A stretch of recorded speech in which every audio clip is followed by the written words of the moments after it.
Luke and Naomi. Yeah, it is.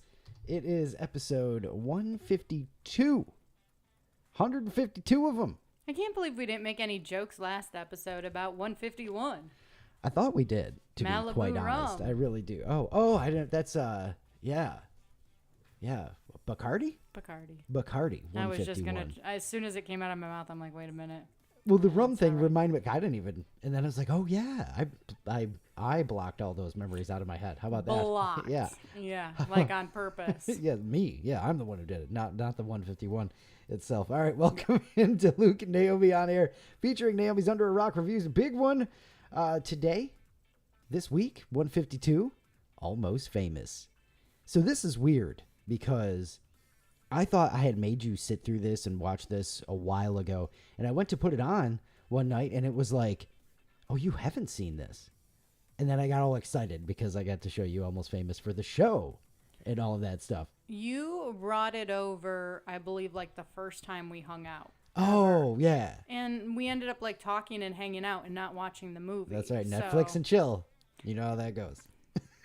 You had to bring it up. I wasn't going to get into those details and everything, but I did not sit and watch the movie and did not know what it was about. We are live from the guest room. We'll just plow right through that one. How about that? We are live from the guest room, episode 152, Almost Famous. Welcome into the chat. We got Roto's there. Rochelle's there. What's up? Hello, everyone. How is it going? Thank you for joining us live. The good one coming up. I mean, I can't imagine Naomi's going to be like, this is terrible. I don't like this movie at all. I am excited to find out what Naomi thinks of one Miss Penny Lane. So we will find that out in just a little bit. If you've seen Almost Famous, relive your first watch through Naomi's eyes tonight. If you've never seen it either, should you check it out? I'll let you know. She's going to let you know. But first, we got to find out what Naomi thought Almost Famous was going to be. So this one, admittedly, you knew a little bit. Yeah. This one is I feel like, one of my least under a rock. Because I treated it as if you had seen it all these times. So what do you got? What is your under a rock or not so under a rock preview? So I do know a little bit about this movie. I know it's about a kid who like writes for a paper or is trying to write for a magazine or something like that, get discovered as a journalist. And I think he ends up getting hired by a magazine and ends up on tour with a rock band. Of course, going to experience all the things that goes along with it, the ups, the downs, hanging out with the band, the parties, the craziness that all is going to, unfold from there. Definitely the least under a rock I've seen. Yeah. And I feel like if you know two sentences about this movie, you can kind of piece together where it's going to go. I mean, pretty much, right? Yeah. So, how close do you think you were after reading all that? Pretty spot on, right? Yeah, absolutely. All right. I mean, at one point, and I'm not going to get too much into it, but at one point I thought like the movie or the magazine that he was trying to write for was just the movie's way of portraying Rolling Stone magazine. Instead of, yeah. So that was a nice, we'll get into that. That's right. So we are live again on YouTube Monday night, 7:30. If you're in the chat with us right now, again, welcome in, and don't worry. I'm going to say this as a disclaimer right off the bat. We have an extensive list of behind the movie facts as we go. So I'm going to let Naomi do her review, take us through all the stuff. If she has a question or two, we'll answer it then. But after the movie, we're going to go through all of the behind the scenes stuff, the real life Cameron Crowe experiences, who was supposed to be what, is Penny Lane a real person? We'll get to all of that after Naomi's review. That is coming up just a little bit because I know there's going to be a couple of people in the chat jumping in and going, that really happened to, whoever. So. Yes. Definitely. It's one of our favorite things as fans of this movie to talk about because so much of it is based on these real things. So I'm really excited to get to that. I'm excited to get to that part because of how much I don't know. Right. Yeah. That. So that's like, I mean, if you're a Lord of the Rings fan, it's like the meme where Aragorn's kicking the helmet and everybody's excited to go, oh, he broke his toe in that scene. So, Almost Famous, very much a meme movie as far as that stuff, the behind the scenes and the things we all know. Really wish we could have gotten, just the extra 4 hours to watch the DVD commentary because Cameron Crowe sits down with his actual mother in the DVD commentary. That's a date night for another time, I think. But I mean, I watched through half of the movie with him and his mom. I was never a big DVD commentary person. Yeah. But that one is definitely worth it because the whole time his mom's going, "You should have been a lawyer." So that's going to be a fun review to get to in just a little bit, and fun behind the scenes stuff. Also, we do got to talk. It's Monday. We got to find out what our best and worst of the weekend was with our love-hate lists. So if you saw the picture on Facebook, shout out to Rochelle. She commented. She said they went to the Armada Fair. Oh, cool. That's right. And I said brings back memories. I said it correctly, didn't I? Because you did. Yeah, you did. Yeah. Because it's spelled Armada. Damn it. Yeah. But anyway. I know, and I remember a kid when I was going to Specs Howard, the broadcasting school. He goes, "Is that Armada?" And like, I didn't have any context around it. You just had the name, and I was like, "Yeah, that's Armada." And then I hear him read the story, and I'm like, "Dude, it's Armada." Nope. Yep. You just Sorry, walked man. him right into a wall there. I did. I felt so bad afterwards. Excellent. All right. But good on you for getting it right. So that's right. I remember that because back in the day when we were working in Utica on separate stations, Naomi came running in the studio. "Read all these names on camera fast. What do you think they are?" Gratiot. Get the hell out of here. Love that one. Little local to Naomi and I guess Rochelle behind the scenes there for a little bit. What do we got here? Love-hate lists. If you saw the picture, if you dropped your love-hate list, which most people were just distracted by the picture. It's a good picture. That was our love from the weekend. Go ahead. It was a huge love. We went surfing for the first time. We did. Both of us, yeah. And had so much fun. It was cool. It was, at first I didn't think the weather was going to hold off for us. When we left our house, it was storming. And we were just going to Carolina Beach, which is 15 minutes to drive down there. Yeah. And but geographically, it's it's a another whole different place. Yeah. So when we got down there, like, it wasn't raining. You could tell it had rained, but it wasn't storming. You could see the dark clouds off in the distance, but it held off for us. It rained a little bit while we were surfing, which was kind of an interesting feeling. But it went really, really well. It was good. And the question I'm sure everybody's wondering is, did you stand up? And we both did. We both did. Multiple times. We did okay. Really? I'm so surprised. I'm so old, and I can't believe I managed to pull that off, which is really... I mean, thank God that, the 10-foot surfboard does help. Also 8 feet thick, so it floats really, really well. Yeah, Might as well have been a paddleboard. But then also with that, like, we stood up, we caught some waves together, and like side by at the same side. time, yeah. It was pretty cool. Very cool. My hate that goes along with that. Wait, can I get that? Can you see that Yeah. there? Naomi caught a couple of road burns because we were surfing during low tide, so it was a lot shallower than you think of, and so a couple of scrapes. Yeah, and I picked one up too, oh wow, yeah, I didn't even realize that. Yeah, a little bit. It happens. My first run, got on the board, it stood up, I was like, yeah, I got this. I felt so cool, and I'm coming in, and I'm like, oh, I'm gonna hit land. Like, I gotta get off this board, and so I Beaching the board. I jumped off, and then both my feet went out from under me, both my knees just dragged across the bottom, just like sandpaper. Yep. So I'm a little banged up. A little bit. But that didn't take away from surfing, No, it and was awesome. I cannot wait to go back. Really cool. That was my love of the summer. Also, if you were afraid of, having the open wound in the ocean in sharks and all that stuff, I think we've conquered that fear, or at least faced it. Yeah, that was a fear of mine. I was like, first of all, I don't know how many people have seen it or how many people care, but there's quite a few videos going around about a bunch of sharks. A bunch. Right by where we live. Hundreds. Yeah. At least dozens. I would say hundreds. I'm trying not to exaggerate, but yeah, there's the video. If we find it, we'll share it too on our socials and whatnot. And that video started going around. I told my parents we're going surfing. Both parents, my mom and dad, at separate times had to mention, hey, did you see that video? And I'm thinking, I don't want to know this. And all I could think about was like, what if I get a cut? They're going to smell the blood. There's so many people in the ocean right now. What if somebody's got a cut? And I dragged my knee, had this open wound First, right off away. the bat, and Didn't realize it until like 3 or 4 more runs later, and then I looked down It's like, at my knee. that's a little bit more than we thought. Yeah. And then I was like, well, in for a penny. In for a pound, right? So, not to say that I'm not afraid anymore, because there is a healthy fear there. Well, there should be. I mean, yeah, and a little unhealthy. Right. But I'm not petrified anymore. Fear-faced, at least. Yes. Not doesn't have to be conquered, but definitely faced. Yeah, that's a good way to put it. Faced it, but didn't conquer it. Kept but going. That's okay. We were talking. I was talking to our instructors, who were awesome. Shout out to Mason and Winter, who were just killer out there. It was really cool.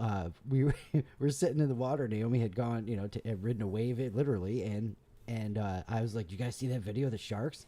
And they're like, "Yeah." And I go, "Don't say a word to my wife," because I wasn't gonna tell you before. Right. I figured once we got in the car, I'd be like, "Did you see that video?" Right. But no, I had already seen it. I was trying to block it out of my mind because that was a lot of frickin' sharks, and that's too close to home. Rhoda, they're more afraid of you than you are of them. I'm not sure that's a thing. That's spiders, man. It's not bears, and it's not sharks.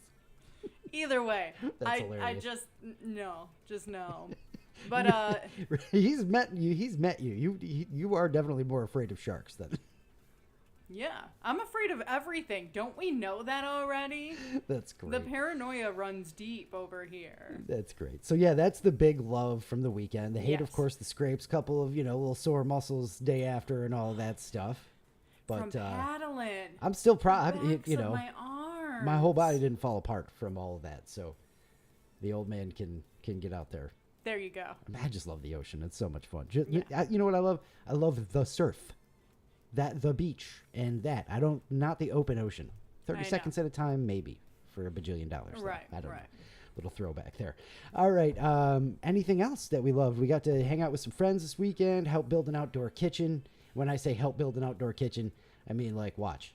I handed Tom like a couple metal pieces. That's right. Yeah. And then he fed us ribs. So that was good. Yeah, and gave us beer. And gave us beer. That's yeah, so. It's like a trip to the grandparents' house. It really is. So that was great. You made Kung Pao chicken again, so that was awesome. I had to go back to the Kung Pao recipe. It was just too good. So a lot of good things this weekend. Like you said, the scrapes, bruises, things like that. Probably definitely the hate there, and that the weekend is over again. The weekend's got to end, of course. Yeah. That's the eternal hate from the weekend. Hopefully that's all anybody's got for hate, because it's a bummer when real bad things actually go down. So hopefully nobody had to deal with that. No AC out or anything like that. We had a bunch of really cool storms as well, Naomi alluded to. So that's in the love and hate categories, because whatever. So there you go. Drop your love hate list. Not too late. You can look for that post every Monday on Facebook and sometimes Instagram. When I didn't realize that I didn't post it to both today until we started the show. So but yeah, everybody was checking out the picture. That's still up there on Facebook. You can see that what we look like post surfing. See if you can see the exhaustion in our faces. It's there, but there's also a lot of adrenaline going too. So yes. I guess another love from that was we found out that our instructor actually knows our friend and Caribbean Surf Connection founder, Jorge El Poopy. Yeah. If you guys have Which been was with insane. If you guys have been with us long enough, you know about the Not So Polar Plunge. We raise money for the Caribbean Surf Connection and all the great work that Poopy does down there. Yeah. That is his real nickname. It's an awesome nickname, and it's very fitting as well. But he reached out to us this weekend. Well, after I said, "Hey, man, our surf instructor says he knows you." He goes, "Oh, yeah, that's Winter. I know him well. He's great." And so that was really cool. But Poopy reached out, and his daughter, of course, is a surfer too.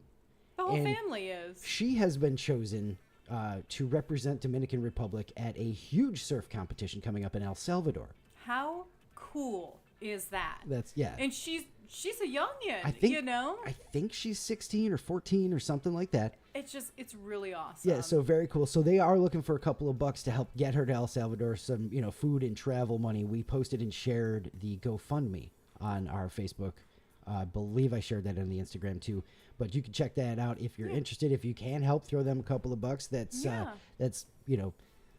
we're talking about helping out a family who does so many good things for kids, especially in DR and all that stuff. If you don't have a couple of bucks to spare, we get it. Times are tough a lot of times, but if you can share the post or anything like that, we appreciate any of that. Again, Al Poopy does so much for so many kids, kids in need, awesome.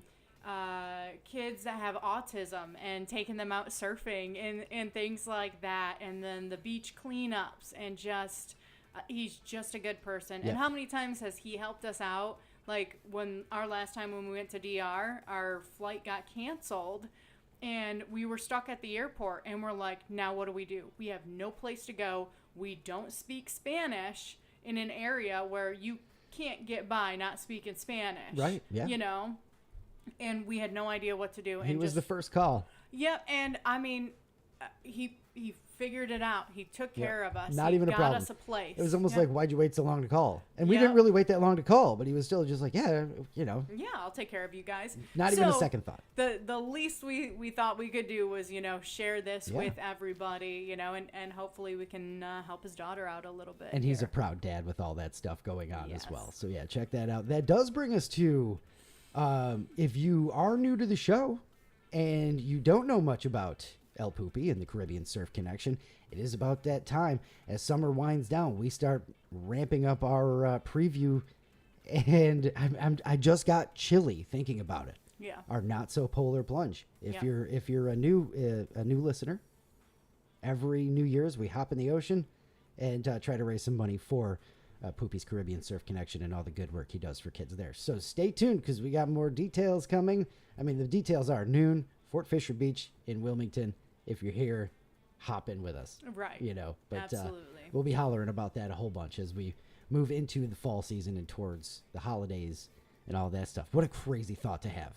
I know. I apologize but we are getting there. I apologize for bringing that up. That's just terrible, isn't it?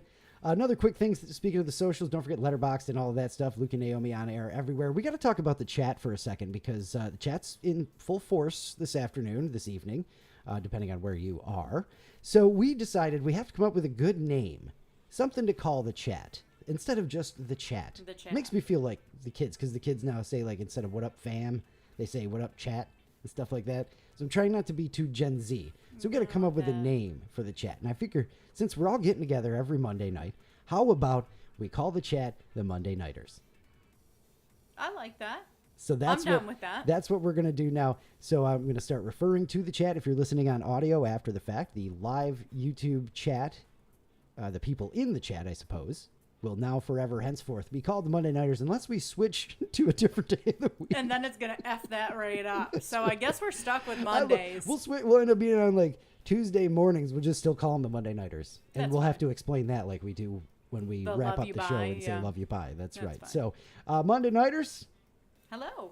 you now have a nickname officially. That's right. So congratulations. that's right. Thanks for being here and joining us. Let's get moving along. Did I miss anything? Did we miss anything? I hope not. That was a lot of stuff. That was a lot of stuff. All right, let's get into your recurrent dose of Did You Know? I got some random facts for episode 152. It took us 152 episodes to give our listeners a nickname. I'm real optimistic sometimes, aren't I? All right. Did you know the original Toy Story, 1995, was the first feature-length movie made entirely with computer imagery? Did not know that. That's pretty cool. Pretty interesting. I figured you would have known that, of all things, but No. yeah. And then there's also the factoid about Toy Story 2, where it got deleted, but a woman who was working on it was like on maternity leave and had a copy. Oh man, they've got some stories behind making Toy Story. Roto's in the chat. He says the Monday Nights, and I believe my dad had a bowling team called either the Monday Nights, the Knights of Monday, the Monday Nighters, something like that. So when we came up with that, I'm like, that sounds real familiar, and that's what Nice. that's what that triggered for me. Yeah. So Monday Nighters is what you're all called. Did you know there's been one Tinder match in Antarctica? With a penguin? That would be illegal. An American scientist in Antarctica used Tinder. Do you know the rules in Antarctica? Well, I'm sure you can't do that to animals. So, an American scientist in Antarctica used Tinder in 2013. When you look at me that way, it's funny. In 2013, found a female scientist about a 45-minute helicopter ride away. Yeah. Unfortunately, everybody crashed and they couldn't get to each other. I'm kidding. That's just what you would think of, right? Antarctica, you can just move around down there. 45-minute helicopter ride away. They both swiped right, but she left the day after they met up. So, who knows? They got back to the real world and was just like turning the lights off or on after a party, right? Yeah, you're like, no, I don't need that anymore. That's right. Did you know Sony was... I'm not that desperate anymore. There's more people around. Mm-hmm. Did you know Sony was producing and selling Walkman with a cassette player until... I should have you just guess this one. How recent? I remember actually seeing one at a Walgreens not super long ago. So I'm going to guess that the cassette player was still around in the Sony Walkman till like 2011. 2010. Okay. 2010. Nice guess. I'm going to say you nailed that. How about that? Out of all the years I could pick, I know. I think right? I did There pretty you go. darn good. Did you know Patrick Ewing? It's Pat right there. Patrick Ewing almost went to my favorite college, the University of North Carolina. Was almost a Tar Heel. Would have been teammates with Michael Jordan, too. How about that?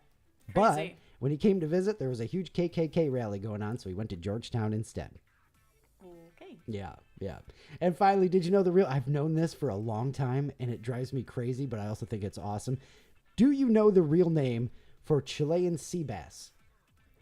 Oh, it's something weird, like ugly toothfish or something. Pretty close. Toothfish is correct. Patagonian toothfish. Oh, that's what it is. That's right. Patagonia. They changed the name to make it sound more appetizing to Americans. Yeah, because toothfish sounds disgusting, That and I don't sounds want to eat that. Crunchy in all the wrong places. Yeah. Doesn't it? It just, yeah, But not good. Chilean sea bass No, okay, sounds yeah. exotic. Chilean sea bass. Oh, Had Chilean yes. sea bass. Would never eat Patagonian toothfish. There you go. That is some random facts for episode 152. Your recurrent dose of Did You Know? I laugh because I almost forgot recurrent dose of Did You Know? It's been 150 years, episodes. man. Can't remember what to say when we go there. We do have to jump into some breakfast for dinner. It is time to nourish the minds with some morning meal stuff. Breakfast food can serve many purposes. That's right, Ron Swanson. We used to do a morning show in New Mexico. We like talking about the goofy stuff from the morning show, so we bring that to your Monday evening. Breakfast for dinner. Ready? I'm ready. This one is kind of for my old man a little bit because my whole life, you grab a can of soda, and when I got older, a can of beer. You tap on the top in case it got shaken up, right? And that's supposed to magically make it not foamy and fizzy and crazy. I guess. It's You do supposed it to every time. Keep yeah. it from exploding. I don't. I stopped a while ago because I saw this study a while ago. It says that is not a thing, basically.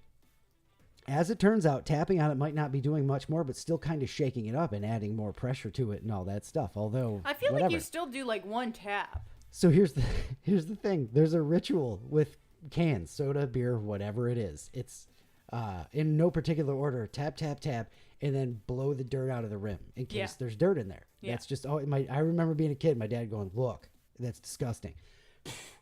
Right? And so that is the thing that I still do. I stopped doing the tap, tap, tap thing because I didn't believe it But I does feel anything. like you still get one tap in there. I might. Just because muscle memory just Yeah. kicks in and it's like, oh, I don't need to do that. That's right. Okay, fine. But tapping, they say, does create more bubbles. And this isn't just made up or pulled out of the air or done by a frat and experimented on. Scientists did this. They did a study Good on 'em. in 2019, which is why I feel like we talked about this in New Mexico, honestly. More than 1,000 cans and no difference between tapped and untapped cans. Okay. Tap, tap, tap. And I still with the it's a good idea, right? Blow the dirt out of the Yeah, thing. absolutely. Except if you're sharing that beer. Because you just spit all over the We'll front of be it. at beer club and I'll go to open a beer and blow in the rim instead of grabbing a napkin and like wiping it out or something like that. And she's I like, think it's well, fine. I guess shouldn't really be sharing that one.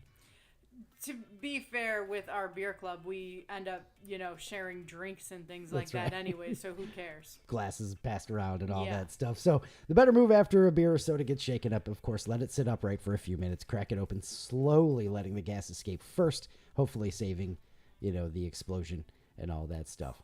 I can just imagine my dad's fuming somewhere right now going, no, I don't care. It works. I'm telling you it works. I'm going to keep doing what I do. How about this? Grand Theft Auto 6 is coming out this year. I'm going to take like a week off of work.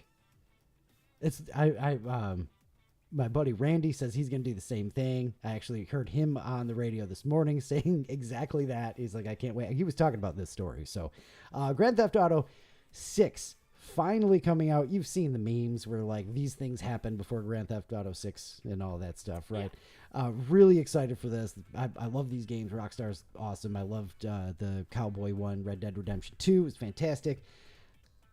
I don't know if I like the feature that's been leaked from this game. A bunch of leaks have come out from Grand Theft Auto 6, and people are going nuts, of course, which I hate the leaks in the first place, but here it is. There's a leak, a rumor, and I want to know what you think about this, because you've tooled around with some Grand Theft Auto in your day. I have tooled around with Grand Theft Auto, like the first one, and Grand Theft Auto 2.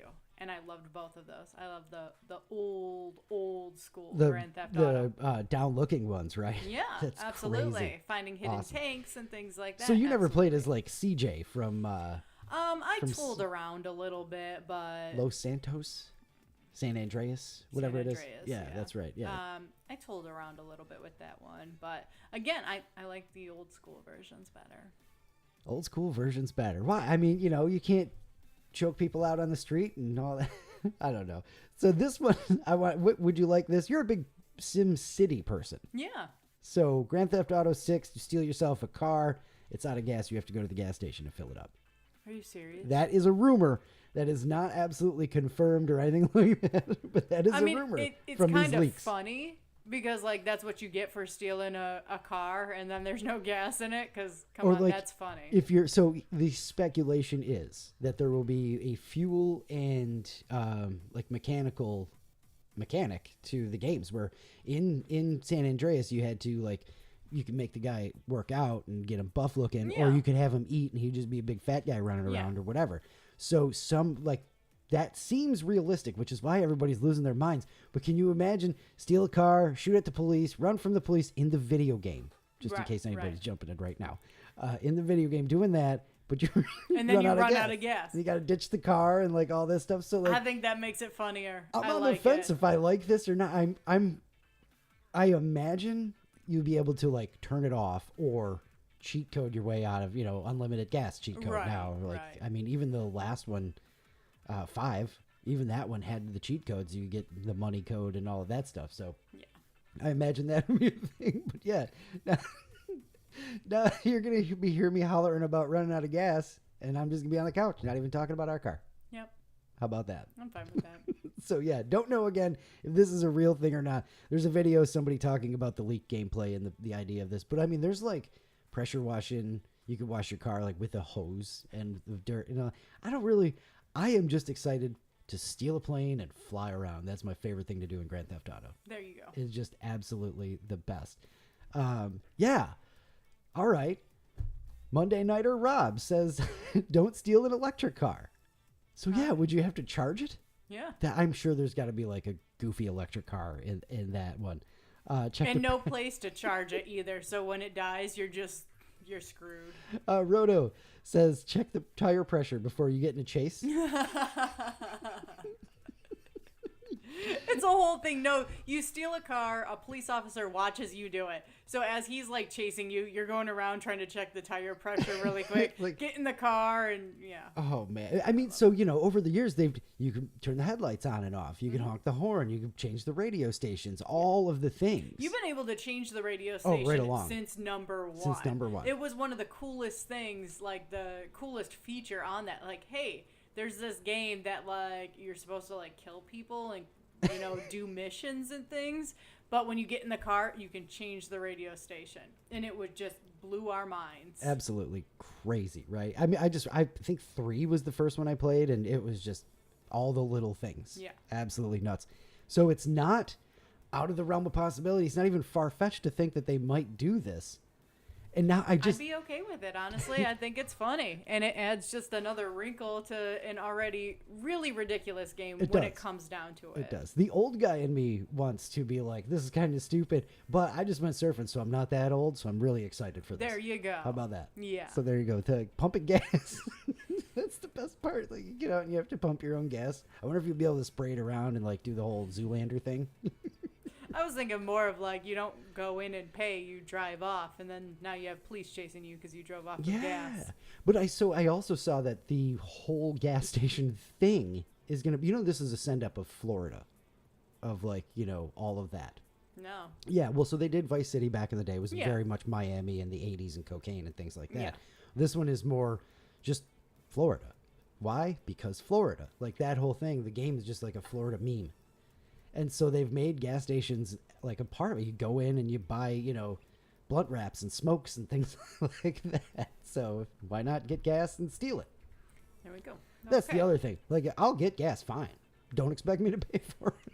I'm not going in the store. So there you go. Grand Theft Auto 6. You're going to have some interesting stuff. I will definitely be talking about that when it comes out and I get it and spend an ungodly amount of time playing it.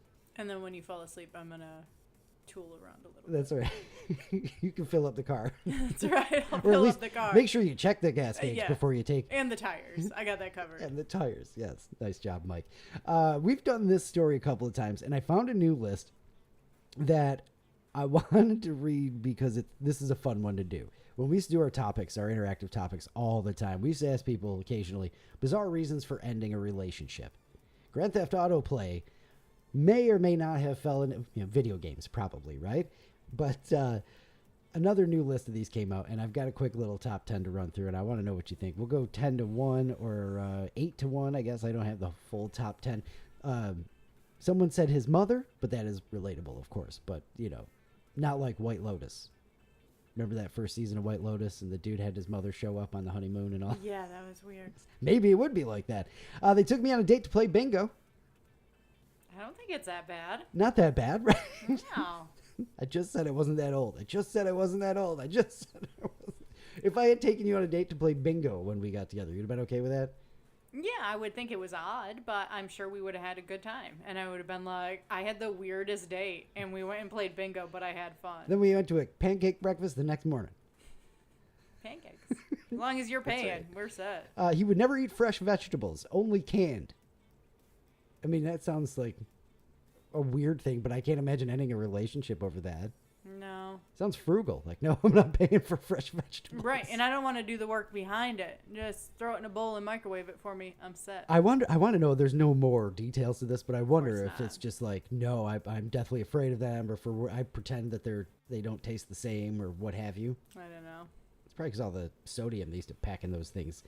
Because they didn't like the color red. Need more on this one too, but I'm just like imagining that. I'm expanding on it in my imagination. They didn't like the color red anywhere. They just start screaming when they see it. I wasn't thinking it was that dramatic. I was thinking more of like one person absolutely can't stand it, and the other person's like, it's my favorite color. I wear it with like everything. So now we have a problem because it's my favorite, and I'm going to wear it, and you can't stand it. You think they get insulting with the clothes? Like, no, that looks terrible on you because it's red. Oh, probably. Oh my God, that's Yeah. bad. All right, that one maybe. It's like that's a little too freaky. They cut their hair. I can't imagine being mad. I mean, when we met, you had shaved your head like what 6 months prior. So It you was longer than was that. it longer, like a It year was maybe? like a year. So I mean, you could do that again. It's fine. I know what you look like. Yeah. But I don't know. I can see somebody, ending a relationship over that. The first time I shaved my beard off for Naomi, there was a reaction. There was. Absolute reaction. They ate pizza with a fork. That's just stupid. Who cares? I mean, breaking up with somebody over that is dumb. That's just an excuse, like Seinfeld. Yeah. I didn't like the way they chewed gum. Yeah, that's a good one too. Yeah, because I mean, you're going to have to listen to that. And if it's going to drive you nuts now, it's not going to get better. And then the last one on the list, their feet looked weird. Yeah. That one I'm okay with. That's number one on the list. Like, yeah, probably. Yeah. I can see. Well, I mean, again, if you're How weird. dating this person and we're talking about you're starting to get serious, and if the feet already freak you out a little bit, like, Oh, yeah. I could see they're that. not going to get better. Absolutely. Like, Absolutely. So we renamed the chat to the Monday Nighters because I said I didn't want to get too Gen Z calling, what's up chat yeah. and all that stuff. Rhoda says, what if she eats her peas one at a time? That was Seinfeld, wasn't it? Isn't that? Or is it? It doesn't matter. So, again, the Gen Z thing. Don't want to lean too much into that. Yeah. So what up chat and all that stuff. So the Monday Nighters. What up, Monday Nighters? Speaking of Gen Z versus millennials, which is some of my favorite battles at Beer Club. Yeah. By the way, somebody went through and asked a bunch of Gen Z people, what are millennial things that are no longer cool? Prepare. I don't think I want to hear that. Prepare to have your world shaken. I'm already sad, and I don't even know what's on the list. All right, number 10 on the list. People who do the Jim Carrey face are automatically cringy. I don't know what the Jim Carrey What's the face Jim Carrey is. face? Maybe they're thinking like Macaulay Culkin or something. Alrighty then, maybe is the only thing I can think of. High-waisted jeans are out, apparently. I was surprised they came back at all. Yeah. I'm But with okay. that. Whatever. Side parts in your hair. Are people still doing that? I've been trying to go back to that. Side? When did you ever part your hair on the side? Oh, like emo days. Oh. Yes, No please. wonder Gen Z thinks it's insane. But my hair is like naturally parting in the middle, and like I don't know, I think it looks better a little off to the side. But my hair has gotten so much longer now that like when I do that, it just doesn't stay the way it needs to. All I can Ends think up of all is over the place. Skrillex. I know, right? You can't do that. Skrillex. No, definitely not. I want to bring that back so bad, and like the side sweeping bangs, like bring me back to that. Oh my God. All right. Well, I'm already really upset by this list. Oh my God. Okay. The term adulting, another thing that that Gen Z says millennials do too much. I agree with them. I hate, like, we've overused that. It became such a thing. The internet beat that to death, and it's all millennials' fault. And I can't stop. And you can't stop adulting. I can't. I say, well, I mean, like, I can't stop using that term. And I use it so much at work. And I'm like, I even cringe when I say it. Yeah, well, it's too much. But- It's too much already. But it's a It's just good doing descriptive things. word. I do like it better than saying I'm doing chores. Yeah. You know. Yeah. Rochelle's in the chat over here. Monday Nighter Rochelle says, Gen Z can take the side part out of my cold, dead hand. That's right. Thank you. You guys. How about monochrome furniture? Things Gen Z says millennials can't do anymore because it's uncool. I don't know what that means. What is Me either. monochrome, one color furniture? Is that like white? Are there just like Are they just blue making up chairs stuff out because there? they don't even know anything about us? I'm not really sure what that is. By the way, I need to look up what the Jim Carrey face is. Yes, Google what the Jim Carrey face is. We're talking about millennial trends. Gen Z says are no longer cool. Monochrome furniture. I'm blanking on what that is, but whatever. Here's one I agree with him again. Open toe shoes. You don't need 3 of your weird toes sticking out. You know what I mean? Like, go full sandals or don't. But like the weird little, that's just odd. When all of your so like every piece of furniture, Roto's in the chat says when all of your furniture matches. I would never have enough money to have all my furniture be the same color. They got the wrong millennials. They got rich millennials You or know how something much like a love that. seat costs? Yeah. Too much. I couldn't afford it in blue. Jim Carrey face, the only thing that comes up is the stuff everyone's been talking about lately, where it's just like, hey, that's not Jim Carrey because he looks so different. And that cannot be what they're talking about. So I don't know what the Jim Carrey face is. That's weird. But it's wrong. Gen Z also don't know shit, so that's right there. Saying LOL out loud. Do we do that? That's a thing, isn't it? That really is a thing. Some do. Someone said, just laugh. Don't say LOL. It feels like you're mocking me. Chances are, kid, I'm mocking you. Skinny jeans because it reminds them of Gru from Despicable Me. I've never been a big fan of the skinny jeans I'm never to gonna begin wear. with. I'm never gonna be able to wear any pair of pants ever again without thinking of that. Ever again. Yeah. The skinny jeans. Are they still doing that? I guess not, right? I don't know. Older millennials, which Like really I've ever been probably- in style. They probably I don't do know look what like the hell's going Gru. on. The phrase "I did a thing," I'm with getting rid of that. That's fair. Yeah, Gen Can we Z. get rid of that one and keep adulting just for a little bit longer? All right, they're both up there, but "I did a thing" is so bad. Same thing with POV when on videos, because most of the time it's not even from that person's point of view, which drives me crazy. And the number one thing on the list, Gen Z says no longer cool for millennials to do taking photos of your food and posting it online. Naomi Lynn. Wait, I take it a step further. I have taken pictures of my food and have like so many pictures on my camera. So many. And I have printed them out and put them in scrapbooks. There are pictures of food in scrapbooks that I have. No, not all. In scrapbooks. Not all. I am it's a not good just cook. a scrapbook of just food, but I want to remember like when we go out for a date night and it was really good and I had a good steak and it looked tasty. I'm going to take a picture of it. Also, I'm a good cook, so a lot of that stuff's in there. You know what I mean? You got to remember the time I made Kung Pao chicken 2 weekends in a row, right? Like, of course. Filthy And they Kyle, both look different, so I took 2 pictures. Filthy Kyle jumped in the chat. He says, if you're old enough, all the trends come back. He got mocked 10 years ago for baggy jeans and Birkenstocks, and now they're both back. Yeah. Look at the nonsense the kids are wearing now. It just reminds me of 1992. Like, so much. Yeah. And then I saw a kid with Jenko jeans the other day and wanted to say something. But then I thought of the Progressive commercial, and I was like, don't talk to people in public. Yeah, don't do that. No, you don't need to be that person. But that gives me hope because you know what's going to come back shortly after that? The side part. The side part. And the side sweeping bangs. Oh, I'm sorry, but all I can think of when I'm looking at long hair and thinking of the side part is Skrillex. And that's just visual. You're wrong.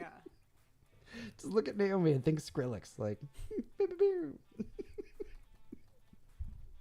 I know it's terrible. All right, we got to move on.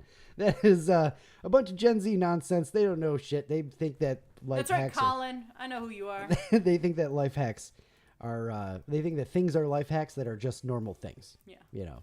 It's not a life hack. Life hack. If you put ice in your water, it gets cold. No way. TikTok. Changed my life. Why don't more people know about this? All right, that's going to do it for breakfast for dinner. Breakfast food can serve many purposes. If you are just jumping in, we have a lot of Almost Famous to go over. So if you are just jumping in the chat, right at the beginning, I said I have a list of behind the scenes, facts, because this is one of those movies where it's an awesome movie, but it's made even better by all of the extras, the real things, and all of that stuff. So as Naomi goes through her run through of the movie and her rewatch, we're going to let her do that, and then after the movie, I'm going to drop all the things of like who really got electrocuted and the Penny Lane stuff and all of that. So we've got all that coming, but we do got to get to it. So here we go. Naomi's Under a Rock review of Almost Famous. I should have just had Fever Dog. You should have. Fever dog scratching at my back dog. I'm fine with that. All right. Let's get running here. Let's do it.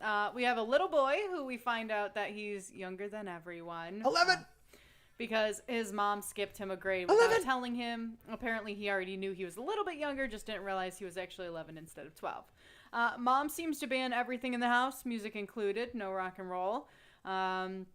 Little boy's sister, Anita, seems to have a very strained relationship with the mom. Zoe D. And so she's leaving. She's heading to L.A. or somewhere like that. She's San going to be Francisco. a stewardess. But she left her brother a present, a bunch of rock and roll albums under his bed. One day, you'll be cool. It's a nice little gift there. But not really. So now this little boy, our main character, William, he's older, maybe high schoolish. We meet Lester Bangs. He's an editor of Cream magazine, which again, I thought was Rolling Stone, like the equivalent of Rolling Stone. They just called it Cream for the movie's sake there. No, Cream was a real one too. Had no idea. Yeah. So this must be the guy that gives William a job, and he ends up on tour with some rock band. At least that's what I was thinking at That's the what time. you were thinking. So, I mean, Lester does give William an assignment. I could give you $35. Give me 1,000 words on Black Sabbath. There you go. So he shows up to the concert, tries to get backstage, telling security that he's a journalist, needs to interview the band. Of course, security's not going to let him in. So he's standing outside with these girls, the groupies, although they're very insulted when he calls them that. That's right. They're not groupies. They're the Band-Aid. Band-Aids. I want to jump back in time just a couple of minutes because we were talking about the preview of all this, and Mike jumped in the chat and said, if Naomi didn't like Tinkerbell, what is she going to think of Penny Lane? I'll get there. I'll get there. I knew there. you'd get, I just wanted to, I want to bring that back up just so we're all thinking about Also, it. Penny Lane and Tinkerbell are way two different characters. Absolutely. Like, Tinkerbell tried to get children killed. I don't Penny think Lane, just herself. Yeah, there is a difference there. Okay, so that is where we meet Penny Lane. Look at that. right into that. That's right. And she's on the cover of the movie, so I know she's going to be important. So one of the groupie friends. That's how it's done, gang. Yep. Made it inside, got passes for the rest. Well, the rest of the groupies, not William. Does anybody remember Laughter? Little Robert Plant action there. When Fairuza Balk comes popping out of the door and says, I don't know her Band-Aid name because all their names are insane. Dyslexia and... it was like proxlexia or something. It sounded like a drug. Oh, it's polexia. That's what it was. Polexia. I was close. Yeah, oh, much closer than I was. Yeah. Dyslexia. Dyslexia. This is ADHD, her friend. Yeah. All right. Anyway. Go on with the chlorophyll. All right. So one of the groupie friends made it inside, got passes for the rest, everyone except for, William. William's walking away again. A tour bus shows up for a band called Stillwater. William decides, this is the opportunity, so he tells the band that he would like to interview them. Of course, they blow him off. They don't want to talk to the press. He's the enemy. They make music for their fans, blah, blah. But that's when William drops some knowledge about the band, knowing all their names, a new way they took a song, and that's when the band realizes, oh, okay, this kid actually knows what he's talking about. You guys producing it yourself instead of Glenn Johns. That was the right move. So they invite him in, and this is his big break he's looking for. So he interviews the band, watches them from backstage, leaves an impression because they invite him to visit them at their hotel and bring Penny Lane, of course. That's right, up in L.A. Yeah. And then William tells his mom that he's going to a dance. Oh, yeah.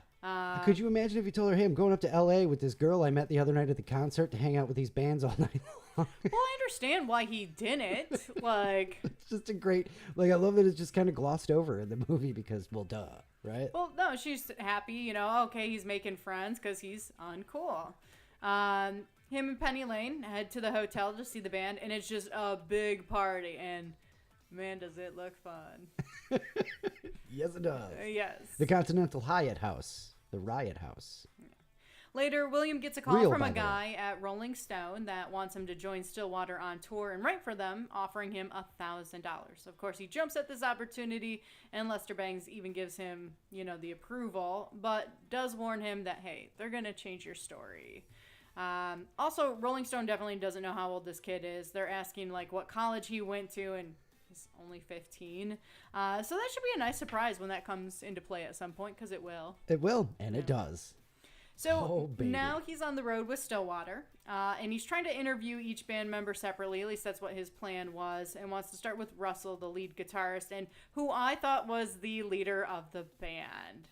Wow, that lined up very well for what ends up happening. Nailed it. So he wants to start with Russell, but Russell keeps blowing him off, ends up telling him some secrets. Basically telling him that, hey, I've outgrown the band and all of this kind of stuff. And then he's like, oh, shoot, why am I tell telling you you this? Yeah. The line, telling secrets to the one guy you shouldn't tell your secrets to. Yeah. And William plays it cool, and he's like, nah, we'll do the interview tomorrow. So good on him. Smart kid. So I know he's going to grow to like the band. Smart kid, or is he just becoming infatuated with everything going on around him, I think a little bit of both. Yeah, there's a struggle there for real. But I mean, if you were to use the things that were said, it's just going to backfire and hurt everybody. It's not going to benefit him at all. So why even say it? I mean, it's basically Russell going, "Look, I'm cheating on my girlfriend this whole time. Don't tell anybody." Yeah, but also I outgrew the band. Don't tell anybody. Don't tell anybody. Yeah. So I know he's going to grow to really like the band. The band's going to end up liking him, and Rolling Stone will probably edit his story and make everyone dislike each other. Ooh, was wrong about that one. Ooh. Also, Russell ends up getting electrocuted on stage because of faulty equipment, so they wrapped up a show early and left. I know you'll tell me about that later. Yeah, that was in the movie. That was in Phoenix. We definitely do have that one lined up for after the show. Seems like there's been a little trouble with the band. T-shirts have been made, and Russell is the main focus. All the other band members are in the back and kind of blurry, and of course it causes a fight. Can you imagine being in a band and that's your first ever T-shirt, and it's just oh. It would be hard not to quit right then and there. For real, right? I'd be who do you think you are? Yeah. And that's the big problem too, because again, Russell is You know, he is a great guitarist, and maybe he has outgrown the band and everything, but you're a band. It's a part of a team. Like, you don't get to decide and make those choices. And on top of that, he is not the leader of the band like I thought, you know. I mean, he kind of is. Yeah, but his one buddy, they get into a huge fight about it. Well, him They're and like, Jeff, yeah. Yeah, and it was like, hey, we decided this stuff together. What are you going out and just making these decisions? Yeah, So. it's a cool, like, he's like, we've got to get out in front of this and control this stuff. Otherwise, it's going to take off and lead to more of us fighting and all of that. It's a pretty cool scene. So, Russell and... Roto's back. Russell didn't make the shirt. No, he didn't. But, you know, by not saying anything and allowing it to... They didn't see it before that, but... So Russell and William end up hanging out, and William tells a little bit about himself to Russell, just like Russell did to him earlier. Now she's a stewardess? That's a great line. Probably not a good idea. Whatever gets written is going to make Russell and the band probably hate William, and, you know, he's just a kid. He's getting swept away in the entertainment world. Like, it's just not going to end well. So are you, at this point, tense is the wrong word, but, like... And I think on edge is as well, but are you worried about William at this point? Of course. Okay. Yeah. Like, I mean, I feel like he's going to have just one freaking awesome experience. Like, this will go down in history. You will always remember the time that you toured with a band just trying to write a freaking story, and you learned and grew like 10 years because of all the things that you got to experience. Life experience, right? Yeah. But I'm also really worried about him. Not that I think anything bad's going to happen. I don't think he's going to end up getting into drugs or drinking or end up killed or anything like that. He's going to get hurt. Do you think he gets a story out at all? No. There is times as we get closer and closer that I really get into that. But we'll get there shortly here. All right. So anyways, Russell and William, they're out hanging out now. They kind of left the rest of the bandmates there. They get invited to a local party. Now, William knows this is a bad idea, but Russell likes being the star. He's like, yes, I'm down. His face, he's like, you know, and he just said, you know, everything from now on is just, it's got to be real, man. It's got to be real. But it was honestly kind of cool, because think about it. Oh, yeah. If you're a rock star, an upcoming star, and somebody invites you to a party, you're going to go. Because you are the number one dog there, and you can do whatever the hell you want and then leave whenever you want. Real Topeka people, man. I mean, I always looked at it from the kids' point of view. Imagine just being able to roll up on a lead singer or guitarist of a band and be like, you want to come and hang out? You want to come to a party with us? There you go. That'd be amazing. Also, I like how William has asked Penny Lane like 5 times what her real name is, and she won't say. Kind of wondering if we ever find out her name. Russell ends up drunk and doing some acid at this party. So William is basically his babysitter, trying to make sure that he doesn't jump off a roof, which he does end up doing into a swimming pool. Tour bus picks up Russell and William in the morning, and then there's this real awkwardness on the bus. Because, I mean, there was just this huge fight, all of this, and now, you know, you're picking up your lead singer from a house party, and he is definitely effed up still. Just screaming, I'm a golden god on the roof. Yeah, but he doesn't remember that. Apparently. But this soon fades, and Elton John's Tiny Dancer plays, and everyone, one by one, starts singing the song, and that ends up being a really cool scene. A lot of people's absolute favorite scene. I get it. It's great. When I put up the scene post yesterday, I used Tiny Dancer in the background, and I like that after the movie you saw it and you're like, oh, excellent music choice. You know? Yeah. So William needs to go home, but he hasn't had his interview, and it doesn't seem like he's getting any closer. That's when the groupies, who don't like being called groupies, decide they need to deflower him. The groupies are going to deflower him. They're Band-Aids. Why won't you call them Band-Aids? Because they're freaking groupies. Enjoy the name. It's fine. Plus, they also said that they don't eat the steak, man. They don't eat the steak. Sapphire says that at the end of the movie. There's a big difference. That's just the new groupies coming in are not on birth control, and then they do eat the steak. That's right. Yeah, they're still groupies. They're all groupies. All right. Anyway, they decide they're going to deflower him. But then again, what do you expect on the road with the band? It's going to happen. He's a 15-year-old boy. I mean, you know, I agree. William still hasn't written his story. Rolling Stone calls him and is like, we need that story in 4 days, and panic is setting in. At this point, I really do feel bad for the kid. I don't think this is going to end good. I don't think he's going to write the story he wants. I mean, he's getting close to the band, so what he does write could cause a rift or for them to break up. I mean, that's a lot. And that's a lot of pressure for a freaking 15-year-old. And then to good be writer or not, right? Like Rolling Stone, you know? Rolling Stone magazine. That's right. It's a lot of freaking pressure. Love that scene though when Ben Fong Torres calls and wakes him up.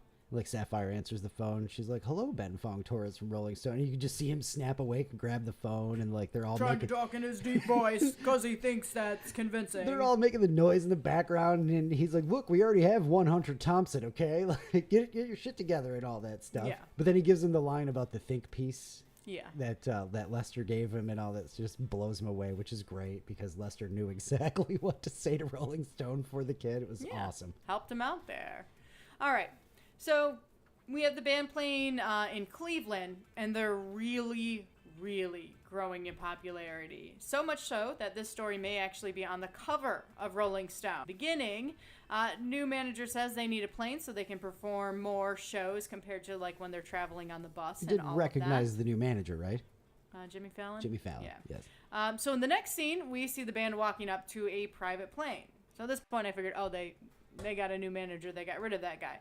Good thing old manager's still there. Yeah. They've got both. That's cool. Yeah.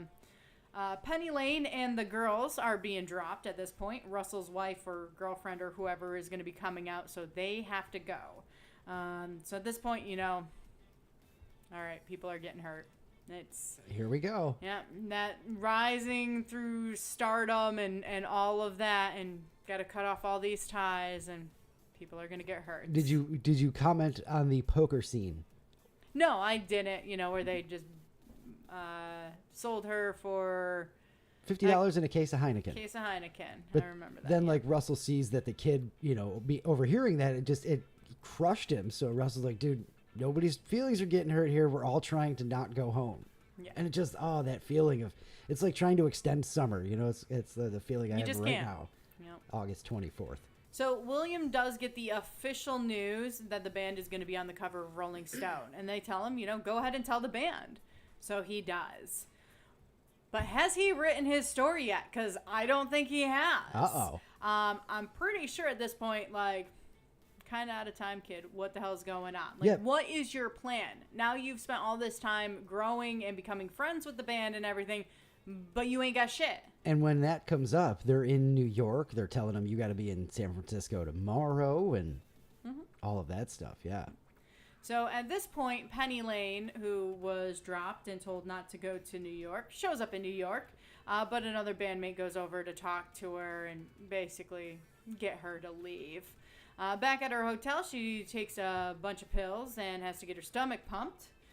Luckily, William finds her and is able to call for help. But while he was waiting for help to arrive, he admits to Penny Lane that he loves her. That's right. Yeah. Then he boldly goes where many men have gone before, in his own words. Yeah, which is it's a hilarious scene. Great for that kid, yeah. Seems like something a 15-year-old would do. Yeah.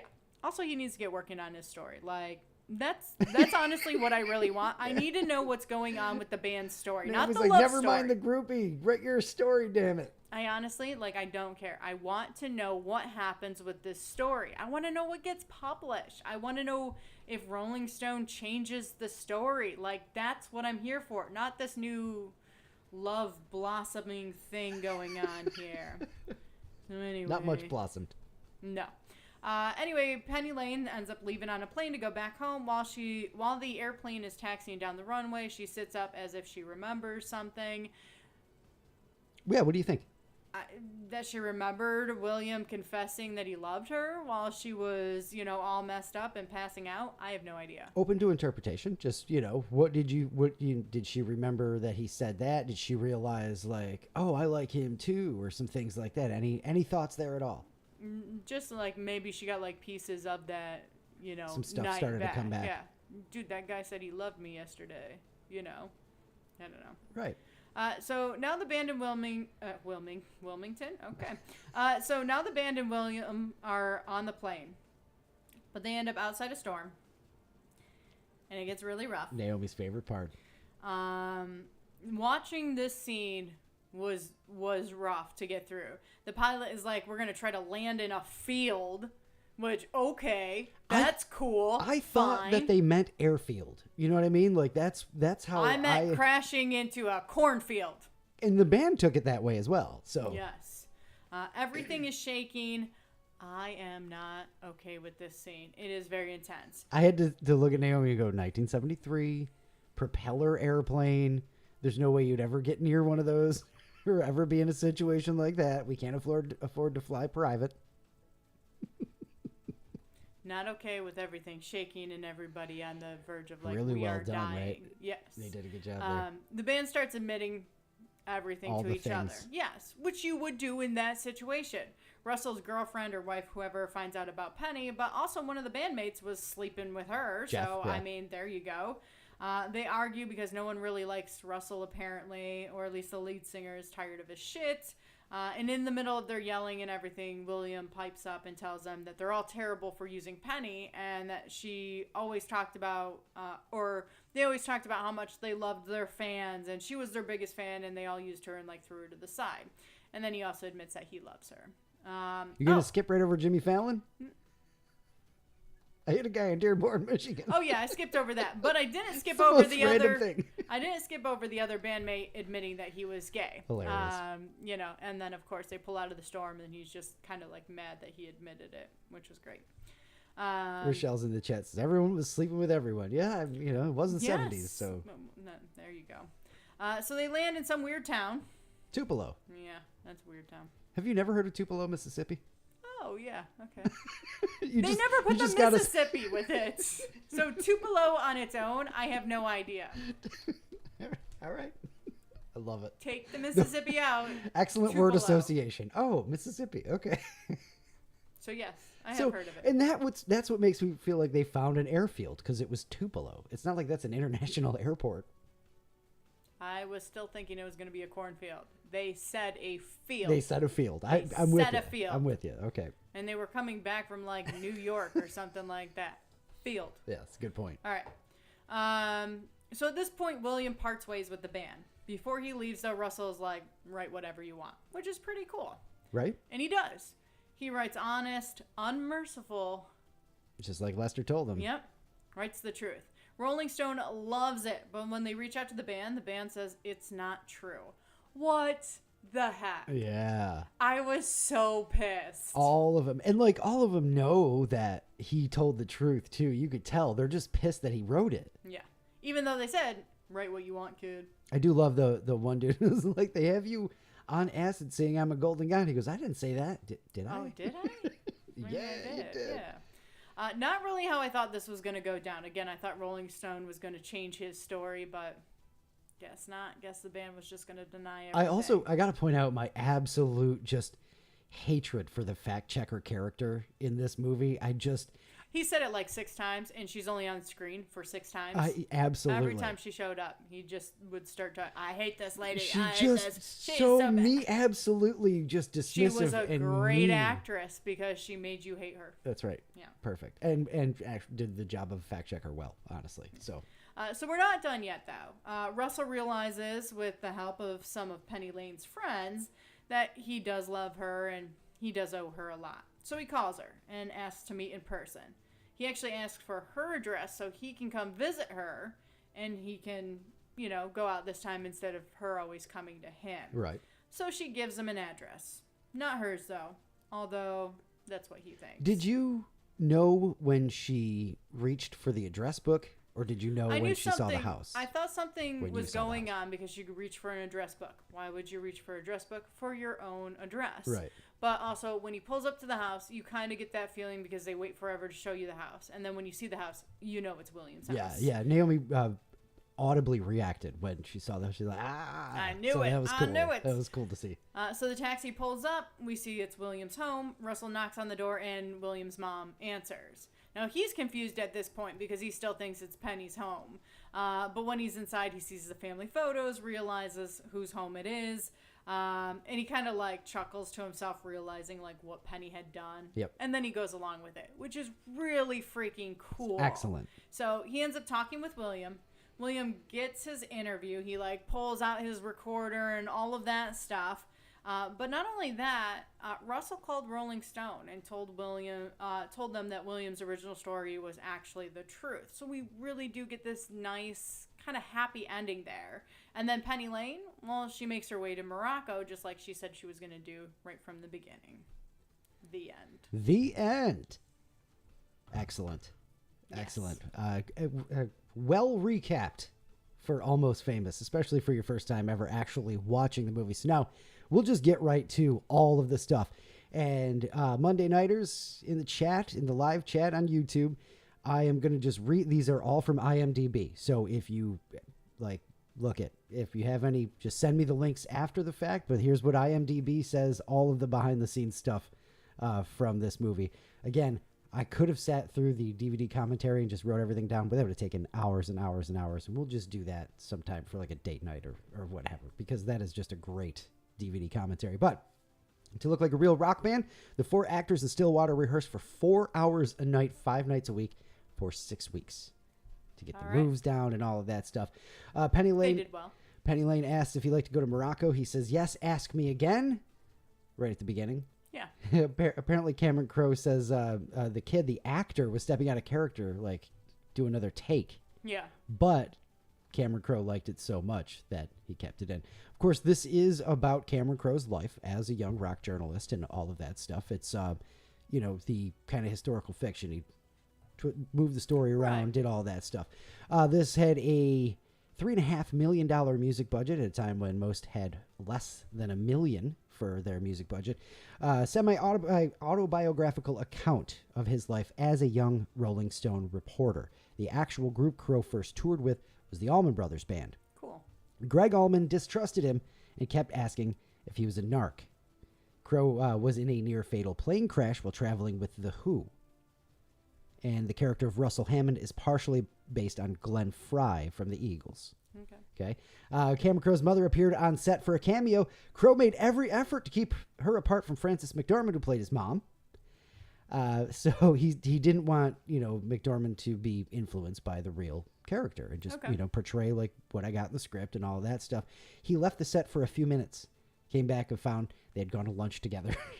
Like not only started chatting, but like got very close. That's how those things happen. Yes, that is mentioned, I believe, in the commentary as well. According to Cameron, he sent the script around Hollywood to see if he could get anyone to respond. Steven Spielberg read the script over a weekend, called him on Monday saying direct every word. He said he filmed almost all of that original script. Nice. Yeah. Stillwater songs written by Peter Frampton, who also appeared in the movie in the poker scene. I pointed him out to you when we come to that because Mitch Hedberg is also in the scene, which is more important to me. But hey, Peter Frampton, do you like Toast 2? That's the joke. That's where that happened. Cameron Crowe and Nancy Wilson of the rock band Heart, his ex-wife, wrote with Peter Frampton some of those songs. The musical acknowledgments credit Russell Hammond and Stillwater as if they were real authors and performers, Nice. which is just a fun little touch at the end. The old records William looks through at the beginning are actually Cameron Crowe's from his younger years, Cool. which is just an amazing collection, by the way. At the party, Russell Hammond cries out, "I am a golden god," while he was on acid. That is a reference to Robert Plant of Led Zeppelin, who is purported to have said the same thing, although while sober, while looking over a Sunset Strip from a hotel balcony, which is just great. The legal disclaimer at the end of the film, which for most films merely states that all characters and events are fictional and real-life similarities are coincidence, it notes that the character of Penny Lane was loosely based on a real individual. Cameron Crowe has stated that Penny Lane is based on his real-life friend, Penny Trumbull, who goes by the name Penny Lane. And apparently, at least when this was written, she lives in Portland and is involved in the music industry.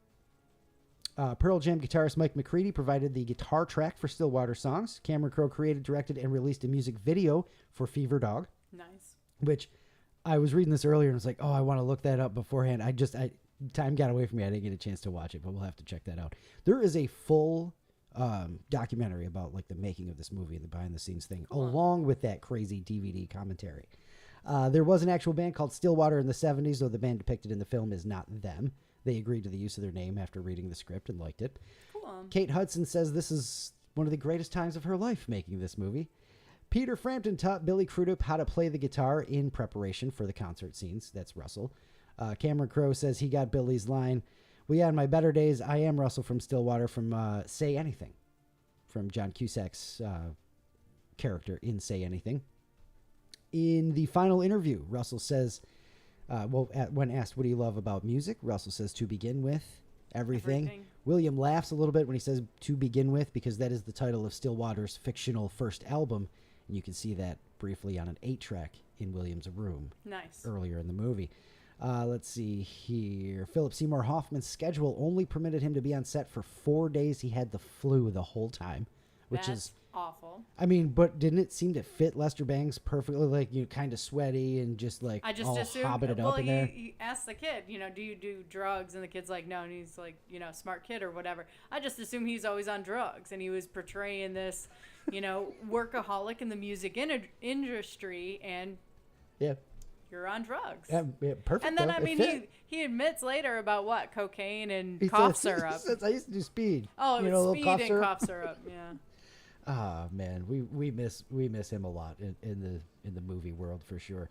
Fairuza Balk exclamation! Does anybody remember laughter when she comes popping out of the tunnel in the beginning? Is a reference to Robert Plant of Led Zeppelin, who would say that during live performances of Stairway to Heaven.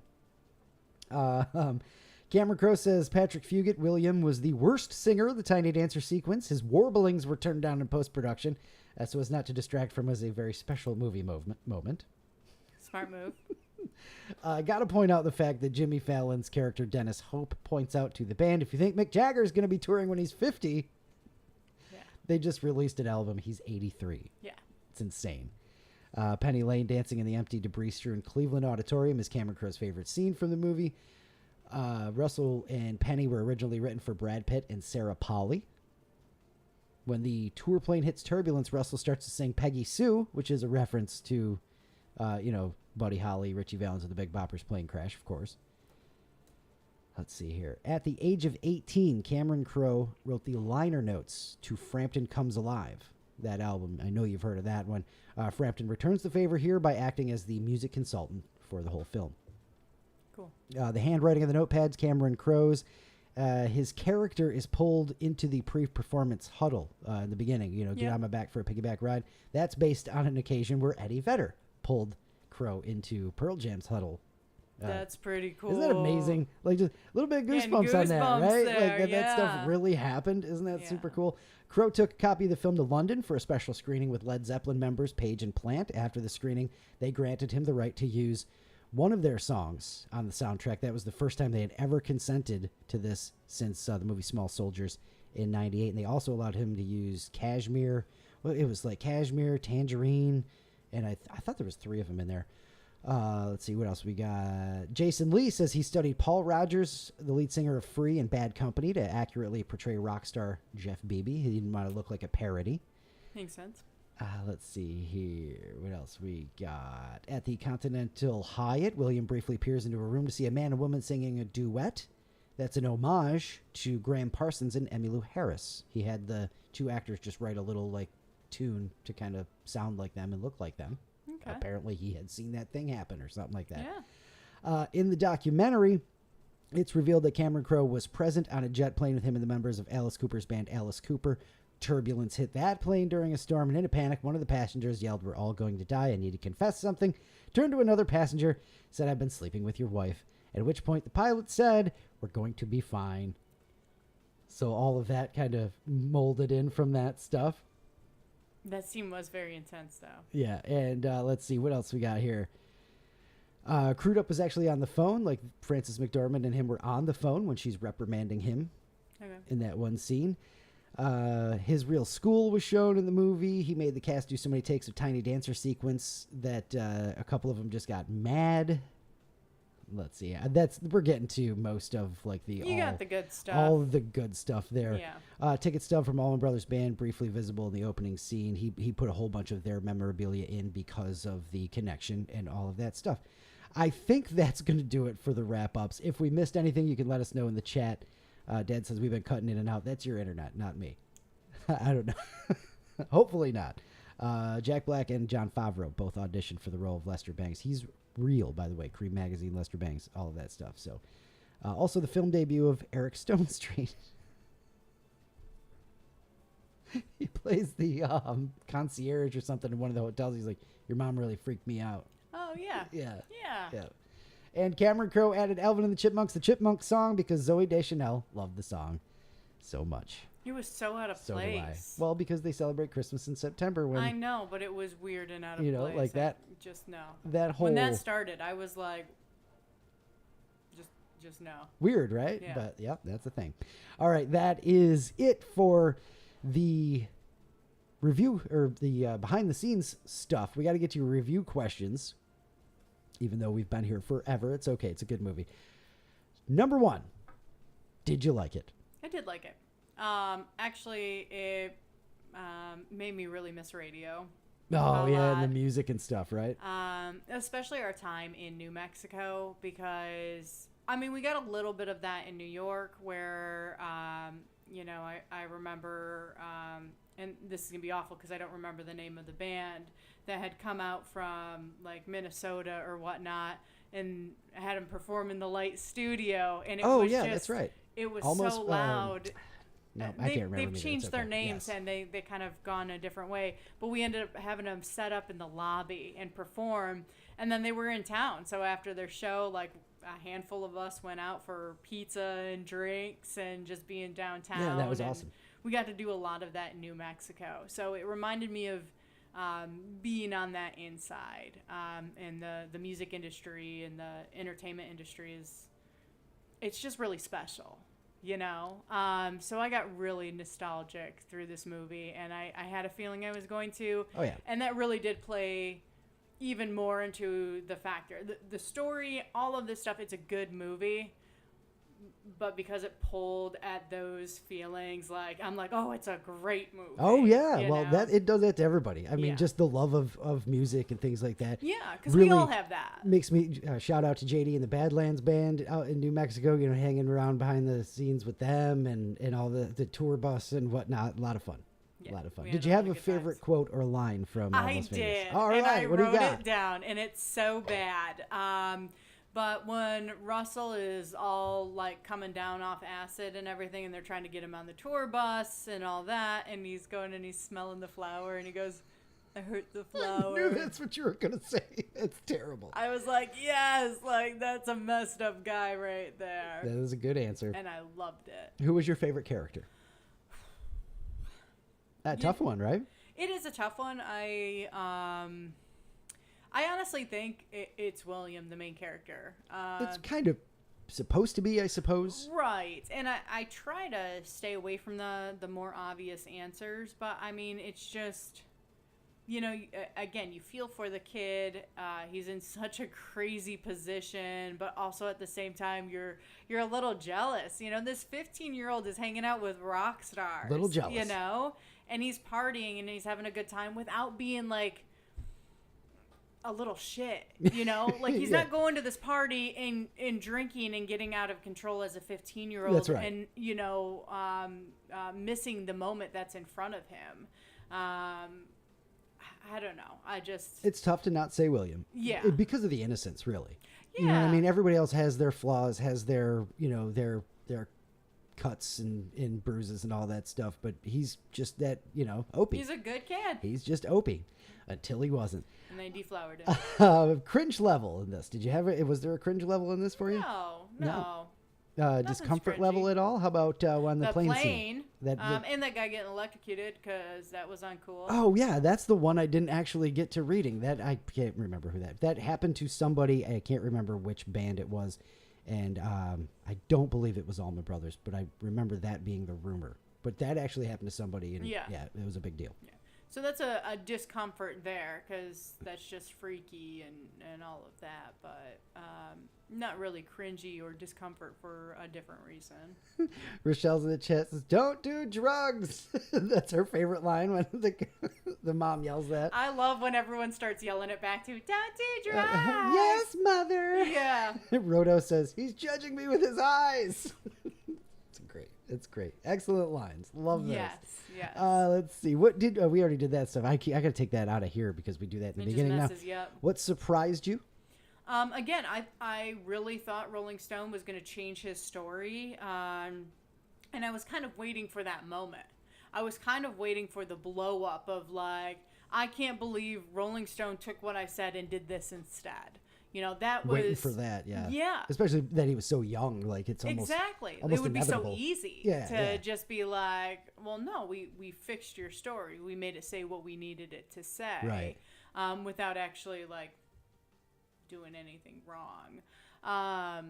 So it really surprised me that wasn't the case. I was surprised when the band said it wasn't true, and like honestly, a little heartbroken by that. Like, well, yeah, it's come crushing, on, man. It's crushing. That's right. Yeah. Feck. Yeah, that's right. What's what the difference? Feck? The letter E, the letter U. The letter U. Would you have liked it more or less if you saw it when you were younger? What about like first days in radio? Or do you think you needed the full experience to make it better? Yeah, I think I would have needed at least a couple years in radio. First couple years in radio, I didn't really get a lot of the behind the scenes stuff. Well, of course, right? I got a little bit. And was hooked right away with that kind of stuff. Like for quite a few years when one of our sister stations would put on a concert, I would volunteer to drive the band around. So if they wanted to go to the gym, if they wanted to go to eat, like I got to be the chauffeur. And it was pretty badass. And not a groupie. Not a groupie. No, I just drove. Just drove. Yeah. So I would need at least like one or two of those under my belt to So more or less if you saw it when you were younger. Less. Yeah. All right. I for some reason thought you were going to go more. No, now it brings back so many feelings and all of that kind of stuff. Roto's still dropping quotes in the chat. Your aura's purple, like that stupid girl. Oh what? I can't hear what you're saying. The phone etiquette in that scene just makes me want to scream every time. You can't turn around and go, I'm on the phone, hold on. Like that. It's so funny. And then, like, they treat him bad because he says, I love you to his mom. I know it, right? And they laugh and run away. Like, yeah, like, you could have left earlier. What the hell? Joke's on the one girl because she was in the deflowering scene. So, anyway. Favorite part? This is a tough movie to pick a favorite part. I honestly, I think it will have to be the ending. Has to be when Russell kind of chuckles to himself when he finds out what Penny Lane did. It's pretty good, right? Yeah, and then he does the right thing. He gives the kid the interview. And then, like, he gets into it, too. Like, he turns the chair around, and he's, like, all ready for the interview. Like... To begin with, everything. That's good. And that is a great way to wrap up the movie. I dig music. music. It was beautiful. That's probably my favorite quote, by the way. Least favorite part? Plane. The plane? The plane. Not the Quaaludes OD stomach pump scene, because that's easily my least favorite part. That's rough and everything, but she did that to herself. The plane flew through a storm. The plane. Just the plane. All right. Would you recommend it to someone else who hasn't seen it? Absolutely. Absolutely. Yeah. This one's really high up there that if somebody told me they didn't see it, I would be like, what the hell's the matter with you? Right? Now you know how we all feel. Well, yeah. Yeah, of course. Watching it again? Yeah, I'd watch this one again. Stop if it's on TV. Yeah, I'd stop and watch this on TV. So you're happy you watched it? Of course. Does it hold up? Yeah, absolutely. When they're set in the past, it makes it a lot easier for them to hold up and things like that. All right, and the big one, the new one, what is your Letterboxd rating 1 to 5 stars for Almost Famous? This one's a little tough. I think I'm going to give this a solid 4. Solid 4? Yeah. I don't want to go as high as 4.5 for it. I mean, it's a great story, but I do think a lot of my feelings for it are based on, you know. Well, a lot of everybody's feelings for this are based on nostalgia. That's why The Princess Bride's a 5. No, it's not. But I think a solid 4, it's a great story, and it's definitely one that I can see myself watching over and over again. It's one that I would recommend to people. But it's not quite at that like 4.5 level. I think a solid 4. The Monday Nighters are agreeing with you. Rochelle says 4 stars as well. Roto asked if we mentioned Penny's real name. We did. Penny Trumbull was his friend who Penny Lane was loosely based on. I was wondering if he meant what she said yes, I'm sorry. Where she says her name's Lady. Yeah, Lady Goodman. Yeah. is what we find out, I guess, or at least what she says her like real she name was is. lying about that, though. Me too, because you it's a know? terrible name. Yeah, there's no way that was her real name. She Emily was just, Rugburn. But we skipped Jay Baruchel in this, by the way. Vic, Yeah. the Led Zeppelin fanatic. He's just awesome. And then the 2 scenes he's in, the energy he's got in that scene is amazing. Yeah. Absolutely love it. All right, so that's it for our Under a Rock review of Almost Famous. A solid 4 stars for Naomi, from Naomi. I love it. I'm glad you liked it as much as you do, because I watched it 2 days before we watched it. Just I had it on, you weren't here. I put it on, watched it. You're like, that's fine. I'm gonna watch it. Oh, again yeah, I was anyways, like- I don't care. I was like, what are we watching this? I'll watch this again. Yep. Because it's an easy one to rewatch, because it's, with the music and all that stuff. The music, and I mean, great soundtrack. for Great this soundtrack. movie. This has to be up there with some of the better movie soundtracks ever. Yeah. Like, for real. If I was still anywhere near program or radio station, I would definitely do a soundtrack Sunday and pop this one on for an hour. Yeah. It would be great. awesome. Yeah. All right, that's it for the Under a Rock review of Almost Famous. What's next? Thought of the day. Thought of the day, scratching at my back door. That's it. That's all. That's you're all getting. we get? No, that's what you're getting. Fine. So, the internet sells our info. So why can't I just sell it myself and get the money instead? That's a genius idea. I don't know why, because then I don't know. I have no answer for that. Somebody figure that out, Yeah. because I could use a couple bucks and not in like a groupie. Those thoughts of the day really just sometimes knock us for a loop, man. Sometimes. Luke, you gonna leave us with a laugh? I'm gonna do my best. What you got? Said to my wife, "Your underwear is too tight and revealing." She said, "Wear your own then." That's weird. I used to play piano by ear, but now I use my hands. I knew you were going there. Yep. That's terrible. What kind of chocolate do you find at airports? I don't know. Plain.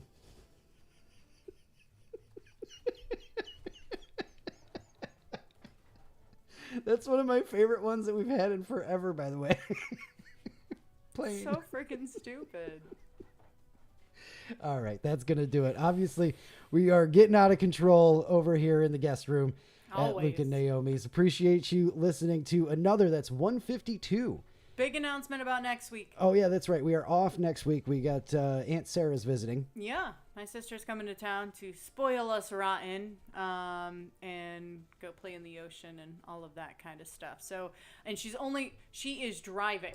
She is driving from Michigan down to North Carolina, and she's only going to be here for the weekend. So we're not going to try to pack in a movie as well and make that That's work. right. Yeah, we don't want to try to add that on not top gonna of it. happen. So we will be back in 2 weeks. I believe that is Labor Day weekend, That right? would be Labor Day So we Monday. are going to try to do a Labor Day, possibly Monday, possibly Tuesday. If anybody has any input, if you're going to be out of town Monday nighters, let us know. We'll move it to Tuesday. Are we going to call them Tuesday nighters? No, they'll still be Monday nighters. They'll Like I still be said, Monday nighters? it has begun. Okay. If you are listening on audio and you want to be a Monday nighter, all you got to do is tune in 7:30 Monday nights on the YouTube channel. Watch live with us in the chat. You don't even have to chat along. You just got to watch live with us. If you are watching live right now, if you're watching YouTube after the fact, please hit that like button for us. It definitely does a lot of things. That's why everybody asks you to do that. Yeah. So definitely like it for us. We will be back in 2 weeks. Make sure you're following us on Facebook, Instagram, everywhere else, TikTok, Letterboxd. All in between. We will still have some content for you between now and the next episode. But Oh, yeah. until then, have some fun and be excellent to each other. Love you, bye. Monday Nighters. Killer. We'll see you next time. Now the awkward moment for when I turn the thing off.